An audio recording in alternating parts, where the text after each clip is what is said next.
MLA గారు వచ్చిన సంవత్సరం నుంచి ఏ ఒక్కరిని ఒక తప్పుడు మాటతోని పలకరిస్తే పాపాన ఓలే తమ్మి అన్న అధికారులను కూడా నిత్యం అధికారులను కూడా మీరు సహకరించండి, నా ఇంటికి కాదు పనిచేసేది ప్రజలకు పనిచేస్తూ ఉన్నాం మనం అని చెప్పేసి ముందుకు పోయే విధంగా ప్రతి అధికారిని మేము వ్యక్తిగతంగా ఆయనతో దగ్గర ఉంటున్నాం కాబట్టి చూస్తున్నాం కాబట్టి చెప్తా ఉన్నాం. మీరు కూడా చూస్తారు, ఎల్లప్పుడు ప్రతి ప్రోగ్రామ్ మీరు కవర్ చేసుకుంటూ ప్రజల్లోకి తీసుకుపోతున్నారు, మీరు కూడా చూస్తూ ఉన్నారు కాబట్టి చెప్తాను.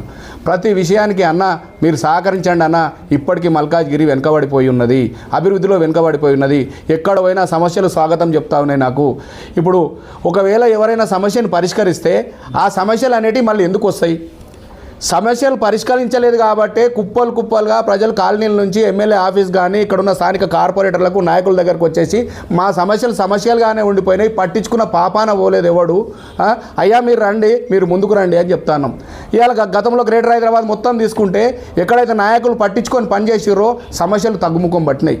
సమస్యలు అనేది ఎప్పుడు ఉంటాయి కాదని ఎవరంటలేం. సమాజం నడుస్తున్నప్పటికీ ఒక పని చేసినప్పుడు అది ఖరాబ్ అయిపోతుంది, ఒకటి ఇరిగిపోతుంది, ఒకటి కూలిపోతుంది, అది కాలదోషం జరిగినప్పుడు దాని సమస్యలు అనేవి వస్తుంటాయి. కానీ కాలక్రమేణా ఒక ప్రణాళికాబద్ధంగా చేసుకొని పోతున్నప్పుడు ఏ నాయకుడైనా ముందుకు పోతాడు. ఇలా మేము ఫోన్ చేస్తే పైసలు వచ్చినాయి, ఫోన్ చేయమని పని చేయమని చెప్తుర్రా, పని చేయొద్దని చెప్తుర్రా ఫోన్ చేసి?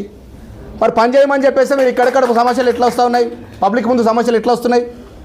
ఇలా అక్కడ మాట్లాడాలి అధికారం మీరు అందరూ చూడాలి. ఒక్కరోజు ఒక సమస్య కోసం ఒక కాలనీకి పోయి ఒక కాలనీలో ఉన్న ఒక మనిషిని మందలిచ్చి అయ్యా ఈ కాలనీలో మీకు ఏం సమస్య వచ్చిందని ఒకడన్నా మాట్లాడిర్రు అక్కడ ఒకళ్ళిద్దరు తప్ప. ఎప్పుడు ఒక మనిషిని వ్యక్తిగతంగా దూషించాలి, క్రిటిసైజ్ చేయాలి.